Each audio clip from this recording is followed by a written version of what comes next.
Bismillahirrahmanirrahim. Assalamualaikum warahmatullahi wabarakatuh, sahabat semua. Selamat berjumpa kembali dengan channelnya Berbagi Informasi. Di video kali ini saya akan memperbaiki sebuah kulkas mereknya SAP satu pintu ya. Ya, ini merek SAP satu pintu. Untuk keluhannya tidak dingin ya. Jangankan membeku ya, dingin aja tidak ya ini ya. Oke, kita coba tes untuk kompresornya.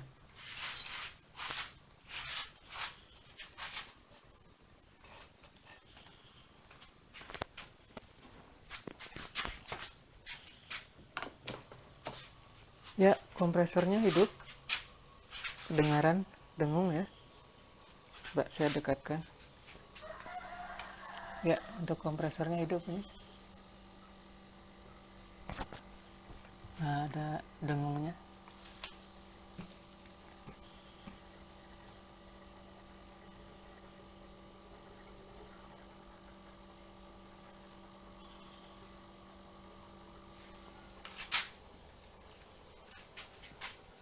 Namun kulkas ini walaupun hidup, untuk kompresornya tetap saja tidak dingin. Oke, kita matikan.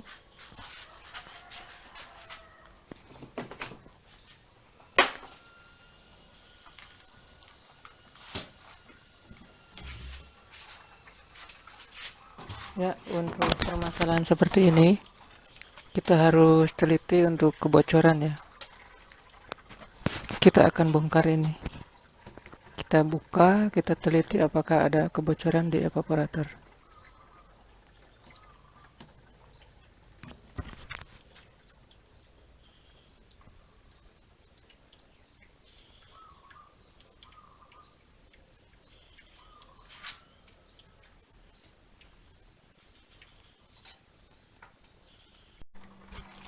Oke sahabat, setelah saya melakukan penelusuran untuk mencari kebocoran, pertama saya cari di bagian evaporator ya. Sebelum di kondensor, kita cari di bagian evaporator dulu. Kalau di evaporator tidak ada kebocoran, berarti kebocoran ada di kondensor biasanya seperti itu. Namun ternyata saya menemukan kebocoran di sini. Coba saya cek ya. Kita kasih ini ya, busa ya, busa sabun ya. Coba kita lihat.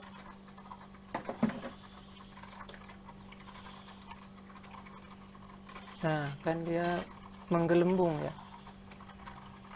Tuh, gelembungnya makin besar. Gelembungnya makin besar, makin besar. Coba kita buang. Nah, buihnya ya menggelembung lagi. Ini menandakan di sini kebocoran ada. Nah, kalau kita jeli di sini terlihat kok kebocorannya.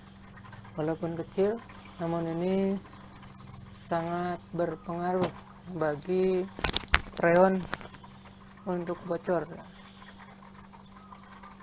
Dan di tempat lain saya belum menemukannya. Mudah-mudahan cuma satu kebocorannya. Kemungkinan kebocoran ini kalau saya lihat sepertinya bekas tertusuk benda tajam ya. Tertusuk benda tajam sepertinya, ataukah karena korosi. Tapi kalau korosi sepertinya bukan. Ini seperti bekas tusukan walaupun kecil ya. Dan untuk sahabat ya, siapa saja yang punya kulkas model satu pintu seperti ini, hati-hati jangan sampai mengambil es batu dengan cara mencongkel, baik benda tajam maupun benda tumpul ya. Kalau menggunakan benda tajam otomatis akan tertusuk. Kalau menggunakan benda tumpul, walaupun tidak menusuk, dia akan menekan bagian evaporator yang menggembungnya ya. Di sini lubang-lubang ini lubang-lubang evaporator. Kalau dicongkel menggunakan benda tajam ini jadi penyok ke bawah. Jadi lubangnya itu jadi menyempit gini ya, jadi menyempit, jadi freonnya ketutup, nggak bisa ngalir gitu. Apalagi untuk di yang satu jalur. Kalau di ini 1 2 3 4 nih, yang 4 jalur, kalau ketutup 1 atau 2 masih ada lainnya, tapi kalau di bagian yang satu jalur ketutup jalur itu, maka akan mampet ya freonnya. Dan kalau kita jeli, di sini pun sudah ada tulisannya untuk membersihkan secara teratur dengan menekan tombol defrost. Ini tombol defrost namanya. Nah, ini tombol defrost untuk membersihkan es yang menempel ya. Kalau esnya udah tebal, wajib dibersihkan. Nah, seperti itu cara perawatan kulkas itu ya. Setelah mencair baru dihidupkan lagi. Nah, di sini pun kerusakan akibat goresan benda tajam itu tidak ada garansi, artinya tidak boleh ya. Atau menyimpan larutan garam atau asam. Nah, sahabat, jangan menyimpan garam ataupun asam di bagian evaporator ini, karena ini kan aluminium. Nanti aluminium ini akan teroksidasi oleh asam ataupun garam, jadi nanti cepat keropos ya. Ini menjadi keropos. Untuk di 2 pintu pun, kalau 2 pintu yang lama, jangan menaruh kedua benda itu ya. Untuk asam ataupun larutan garam, larutan asam, walaupun evaporator 2 pintu itu di belakang ya, di sini nih, di belakang, tapi bisa saja airnya kan ke sana turun. Apalagi yang 2 pintu itu tidak ada catnya untuk evaporatornya. Oke sahabat, langkah selanjutnya saya akan mengelas ya. Dan ini tidak bisa menggunakan lem misalkan lem Alteco, lem besi ya, lem yang 2 dicampur itu, lem steel ya. Ini tidak bisa ya. Ini hanya bisa dilas. Bisa juga menggunakan lem lakostik ya, lem khusus untuk kulkas. Tapi untuk posisi yang ada di sini, ini di bawah, sebaiknya dilas menggunakan alu platinum ya. Nah, kalau bocornya di sini, di samping, boleh kita menggunakan lem lakostik ya, lem khusus ya, bukan lem yang ada di warung ataupun di toko-toko umum ya. Ada lem khusus namanya lakostik. Tapi kalau saya mempergunakan lakostik itu di bagian samping saja. Kalau di sini lebih bagus dilas. Oke, kebocorannya 1 sudah diketahui. Kita kerjakan dulu untuk kebocoran yang 1 ini. Oke, saya matikan dulu untuk videonya. Oke sahabat, ada tambahan lagi ya.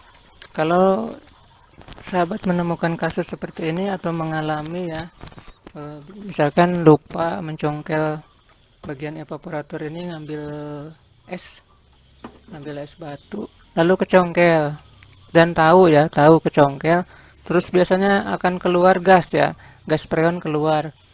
Nah, cepat matikan kulkasnya, jangan dihidupkan,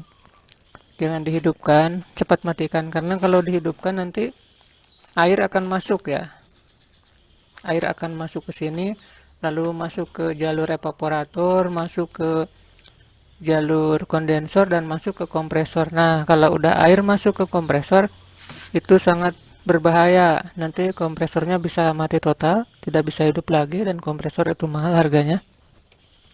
Dan untuk pengerjaan yang seperti ini dipastikan air sudah masuk ya. Ini kan di bawah. Jadi kita harus membersihkan air dari seluruh jaringan ya, dari evaporator maupun kondensor dan juga di kompresor. Jadi ini harus semua di flashing ya, dibersihkan, karena di sini tidak boleh ada air. Jangankan air atau uap air, udara saja tidak boleh ada ya, harus vakum ya. Kalau nggak gitu nanti nggak dingin, setelah diperbaiki nggak akan dingin. Oke, baik sahabat, sudah dilas ini. Sengaja agak tebal ngelasnya biar kuat. Kita cat ya biar tidak nampak hitam.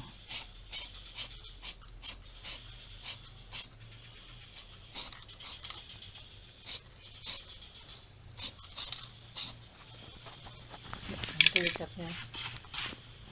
catnya kena kamera, dimundurkan. Oke, sudah tidak terlalu nampak. Dan tinggal pengujian. Oke sahabat, dilanjut kembali untuk videonya.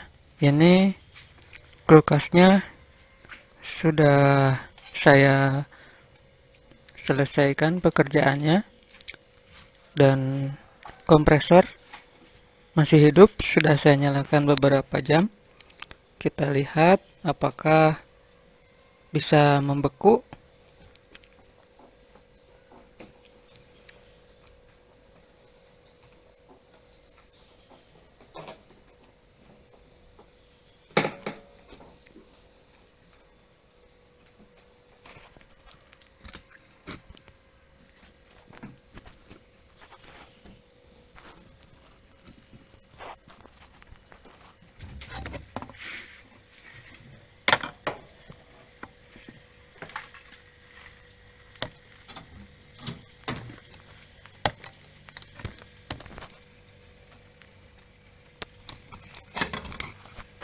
Ya, terlihat sudah mengeras ini airnya. Saya nyalakan sekitar 2 jam ya. Ini yang bocor. Di sini letaknya. Sudah tidak bocor lagi.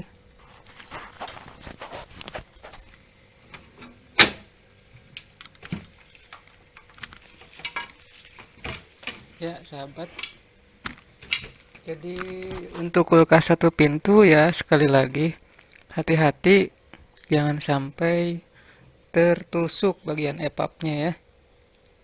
Karena kalau tertusuk akan mengakibatkan bocor. Kalau tahu epapnya ketusuk terus bocor, jangan lupa segera matikan untuk kulkasnya ya. Jangan dibiarkan hidup terus. Kalau dibiarkan hidup nanti air masuk ke sistem pendingin ya, masuk ke evaporator, masuk ke kondensor, nanti masuk ke kompresor yang menimbulkan kompresornya macet dan bisa mati ya. Ya, untuk kulkas itu sebaiknya kalau diketahui tidak dingin segera matikan dan segera perbaiki ya. Mau diperbaiki sendiri atau menghubungi tukang servis itu terserah sahabat semua ya.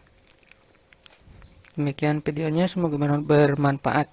Dan di video yang lain saya akan berbagi informasi tentang servis senso atau chainsaw gergaji rantai ya. Ini saya sedang mencoba untuk memperbaikinya.